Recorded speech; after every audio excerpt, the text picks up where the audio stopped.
Hi, I'm Roger and welcome back to the Tractor Tech channel. Back to working on the Massey Ferguson 135 tractor. When we first started it, we realized that the power steering pressure line was leaking. After looking at it, we found that the line was cracked. It's very small, so it's going to be very tough to see on camera.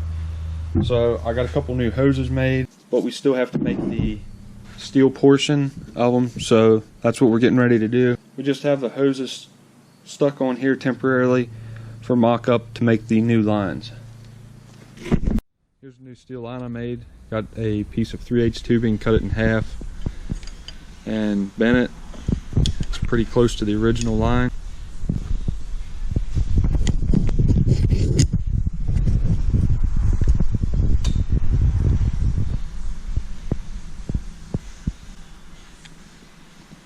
It's pretty close to the original line. It may require a minor adjustment once it's on the tractor.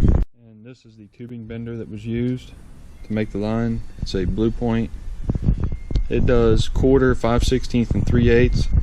It also does a pretty good job on 3/16 line and the 1/4 inch slot also. And there's the part number. It is TBS 300. Alright, so here are the lines finished up on the tractor now. At the rear, we had to use compression fittings to 3/8 steel line, because if we cut the old line off and by the time they crimped the hose on it, we'd have been back behind this bracket. You can see they fit pretty good.